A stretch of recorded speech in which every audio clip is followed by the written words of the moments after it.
The word I would use to describe tiny house living is freedom. Freedom of time, which I think is the most valuable thing we could have. Freedom to learn new skills and freedom to build the life that we want to build. So welcome to our 24 by 8 foot tiny home. Most people, when they come over, they are amazed by how large it feels, and that was intentional. We wanted really high ceilings, and it gives it a sense of space.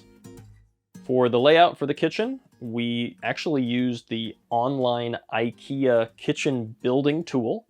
We knew roughly where the kitchen was going to be. We used some blueprints that had sort of laid out where it would be, but then we used that online tool, and that allowed us to design exactly where the sink and the stove and our fold down oven was going to be.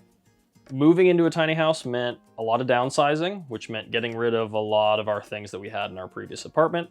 So we really cut down on what we have. But I will say that we fully use this house and we didn't try to parse down to nothing. We have everything that we need, and these are fully used drawers. We use every square inch that we've got.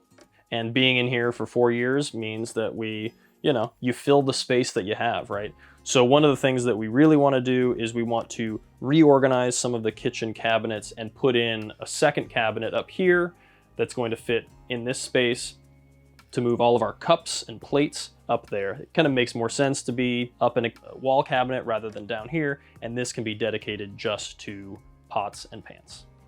When we built the stairs, we obviously knew we wanted storage in the stairs, but it was one of the last things that we got to. And in fact, we only very recently put in this pull-out cabinet, which is a pantry, a skinny, tall pantry, and this door that covers up our hanging clothes. It utilizes the space a lot better than how we had been using it previously, which was essentially just tossing things in there. But now we're able to utilize the whole height and the whole depth of the space. We really wanted to be able to use mostly regular appliances. And so for one, the air fryer is a regular 120 volt air fryer. It does use a lot of electricity, but we have a system that we built that is sized such that we have no issue. We can run the air conditioner, the oven. We can use everything at once, pretty much. Moving to a off-grid stove top meant that we were moving to propane. And the main difference with propane is that it burns a lot hotter. So it's a little bit harder to simmer, but with really thick pans and with very small burners, it's actually not a big deal. And the upside is you can boil water in like way shorter amount of time. The reason for the propane was just because we knew we wouldn't be able to tie into a natural gas source where we are, and so propane was the obvious solution for that. I will say that one thing I would maybe change would be to do an induction cooktop instead. We have no issues with electricity, and we kind of assumed when we very first started the build that we wanted to be careful about electricity and we didn't want to use too much because we'd be off grid. But I think in the end, we would have been perfectly fine with an induction cooktop, and I would have maybe preferred an induction cooktop for air quality reasons and for the ability to adjust from a very low simmer to a very high boil. So that would be one thing I might change. Cooking in this space is actually wonderful. I never have worked in a food truck, but it kind of feels a little bit like that because everything is in one place. Where we are maybe lacking would be in like cutting board space. We only have a couple of areas where cutting boards can go, but it actually works great. Everything is close by and everything is laid out how we wanted it to be laid out, so that filling a pot and moving it onto the stove and cutting vegetables and, putting things into the trash are all precisely where we kind of wanted them to be. There's one thing that we wish that we had that we do not have, which is a dishwasher. That is something that we had to sacrifice to have our very large pull-out trash and recycling bins, which we also love. This is our off-grid, unique brand tiny home fridge. It's quite large for a tiny house fridge. I think it's 16 cubic feet. It works great for what we use it for. One caveat is that we did end up having to power it using 120 volts through an adapter rather than taking it directly from our DC batteries. And that was because this fridge didn't want exactly 24 volts, it wanted 27, which we had difficulty getting a buck converter to do. So before we moved into our tiny house, we lived in 4 different apartments. And then when we moved to the Sacramento region, we house sat for several different houses. And in house sitting for those houses, we actually got to kind of study the different things that we wanted in our tiny house. And we used those ideas to build our dream tiny kitchen. One of the things that we borrowed from a house that we house sat for was having a large single basin sink. We liked the idea of being able to wash large items. And in a tiny house where you don't have a dishwasher, you need a big sink to wash a lot of dishes. So easy to clean up after a meal, and after we're done eating, we can move on to the living room. This is our living room area. This is where we relax. We've got our couch here, and as you can see, a lot of things from our 3-year-old. So we have a 3-year-old, a toddler in the house, and so this is also kind of his play area. We've got a lot of toy storage underneath the TV, and then we have an ottoman that also has storage for craft supplies, things like that. And yeah, this is where we can relax. The couch folds out also into a queen size bed, so it's another sleeping area if need be. And we have a nice big picture window that looks out into the orchard. We love that. And then another window as well over here. So lots of natural light. It's a great place to hang out. I think we learned a lot about the layout as we were living in it. In the original design, when we were laying out the interior of the tiny house, we anticipated having this couch actually there facing this way. And it kind of goes to the expectations versus reality about living in a tiny house. And when you're looking at a layout, you see, okay, here's where the couch is going to be, and we'll put the TV there. But then when you're actually in the space, it doesn't really make much sense. And so putting the couch here meant that it kind of worked best overall for the layout, but we're always evolving where things are, and so I'm not certain it won't change again. We have had guests over multiple times. I'm not sure the most people we've had over, but probably close to 8 or 9. It's actually great entertaining in a small space. It's very intimate, but it's fun. And now that we have the porch area, that is even easier because it provides an area where you can have people hanging out outside, people hanging out inside, and especially with kids, they're kind of constantly in and out everywhere. So everything's in flux, but it's actually an excellent place to entertain. We were living in the Glendale area, which is in Los Angeles. We were working different jobs, but we were just hardly seeing each other. We realized we were spending about $32,000 in 2 years living in this apartment where everything was just fine, but we just kind of felt like we were missing something, mostly each other. A lot of things happened at the same time. We got engaged. My mom was having some health issues and she needed to have surgery. And so just all at once, we both quit our jobs and just moved to Northern California to be near family, which we had always wanted to do, but that made it happen faster. We stayed with family, we stayed with relatives, and then that just became like a thing where when our relatives or family friends were going out of town, usually they go for at least a month at a time, and they asked us to house sit for them. And then there were enough houses that we just kind of went from one house to the next. We became professional house sitters. Yes. For kind of a long time, actually. Yeah, for a very long time. When Heather was sending me tiny house things, I was like, yeah, we could probably do that. We had no construction experience at all. Well, we did build a queen-size loft bed for our studio apartment. We did build a queen-size loft bed. So that was our building experience. So we maybe took one small step up from that to build an entire tiny house. But yes, we had a very small amount of construction experience. We learned from the incredible teacher YouTube. Yeah, the manufacturers of all these construction materials, actually, many of them have great online video presences where they show you how to install this kind of metal roof and how to install these kinds of solar panel mounts and these kinds of, how to install insulation that's this specific kind of insulation. So the resources are out there in a big way. It's just a matter of going through and actually watching it and paying attention. Building the tiny house was a long process. We started in 2017, I think. I mean, we started researching maybe even before that, but it was a very slow process because we started our company and started building a tiny house at the exact same time. And we were getting married. So we were planning all of that. But one of the things we actually did was, instead of asking for gifts or for like a honeymoon fund, we asked for help funding our tiny house. So that ended up paying for the trailer. Mm-hmm.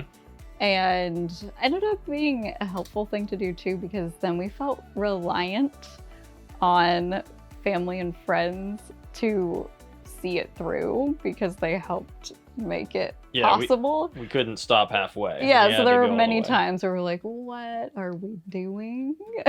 What are we doing? And then we were like, no, we're gonna finish this thing. So that was helpful. Some family friends of ours reached out to us and they said, we have a property, and if you are interested in caretaking for the property, you can build the tiny house there. And we emphatically said yes. And so it was a very wonderful gift that they gave to us, was allowing us the space to build and keep our home. So when we started the tiny house process, I don't think I was aware of any tiny home specific loan products. I'm sure we could have gotten maybe like a personal loan of some kind, but to us at the time, it was like we were on this equity building thing, and it was the idea of minimizing loss due to interest, minimizing any of that. So we said, if we can do this slowly, we can pay cash for this house. And that's what we did. And we took really great notes about the budget and what everything cost for the first 75% of the build. And then we started losing track a little bit of what we paid for things. But I would say a rough number for the whole house, including all of the appliances and amenities that are inside, would be about $50,000. And mainly that's because we did all the work ourselves, save for a couple of things. So the labor cost was pretty low. We did have to hire out for a plumber, and we had a handyman who was sort of a jack of all trades who could guide us through a lot of the different things and help us bring some of the timeline down on a couple of the installs that just take a long time. But overall, the labor cost was low, and that's why we were able to do it for that price. Financially, we've noticed a pretty significant difference, especially with the cost of utilities. So in our last apartment that we rented, our electric bill was something in the neighborhood of $150 a month. And that was 10 years ago. Today, we pay a little less than $40 a month in electricity. So the cost savings from a utility standpoint have been massive. Our cost for water is about $10 a month, and our cost for propane is about $20 a month. So one of the first steps of our tiny house journey was simply leveling the space for the tiny house to go. That cost about $5,000. We've had a couple of other unexpected, or not unexpected, but I guess interesting things we've had to do in terms of earthwork, because we're downhill from the sewer connection. So we actually have a sump where all of the sewer lines run into, and it's basically a big tank underground that has a pump in it, and that pump is able to pump everything uphill to where the sewer cleanout is, and that allows that to work. And we also had to trench the line for the water connection, but besides that, we haven't had to do any major earthwork projects. Our house has now become our first family home, and we brought our son home from the hospital to the tiny house, and it has worked beautifully for that phase of our life, because it's very cozy, and having a newborn and a baby and now a toddler in this space has just flowed really nicely, and we've all been really cozy in this nest basically together. So now we're here in our bathroom. We wanted a relatively large bathroom. We're here on the tongue side, the front side of the trailer, opposite the living room. It's a traditional but small bathroom. So we've got our sink and our toilet. It's not a composting toilet, it's a regular toilet.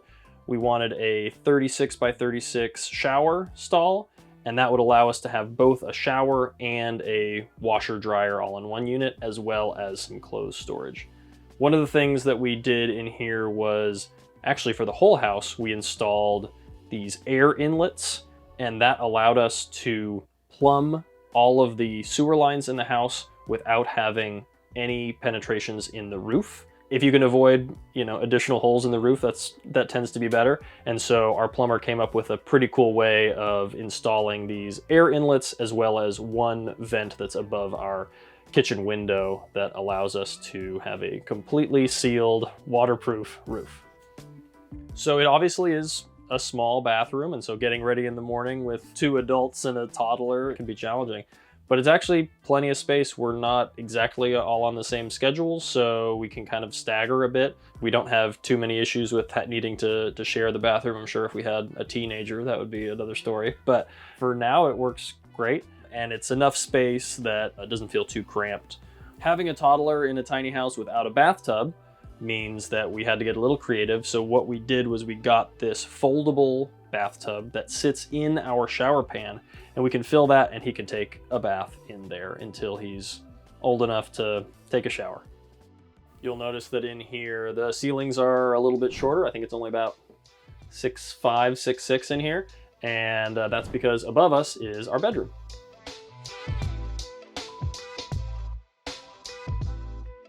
So this is our loft space. This is where my wife and I and our 3-year-old son sleep. We have a queen size mattress for my wife and I, and then we have a toddler mattress for him. And it actually has worked out pretty great. The age that he's at, it works. I'm sure if he was a little bit older, we would have to have a separate sleeping situation for him downstairs maybe, and we may do that in the future. One of the other things I really like about this space is we've got our storage for clothes in our dresser, as well as storage for some of our son's stuffed animals and nighttime books. Over here, I've got a nice big window, which allows us to look out over the orchard and see some of the wildlife around us, and also provides egress to escape the house if we need to. One of the other nice things about our windows is that we added motorized cellular shades. They are blackout curtains, which helps keep it really dark in here, and they also are solar blocking, which helps with the sun. As far as other efficiency things in here, we've got a mini split for heating and cooling, and that is sufficient for the space by far. And then the entire home is insulated with sheep's wool from a company called Havelock. We decided to do sheep's wool for a couple of reasons. It's a very sustainable material. It doesn't off-gas like some of the spray-in foam insulations. It's about as insulating as fiberglass, but it is way better acoustically. The other thing I would say about the insulation is that while it is expensive, insulating a small space wasn't too bad because it's a small space. So we decided to splurge on the insulation, and we're really glad we did.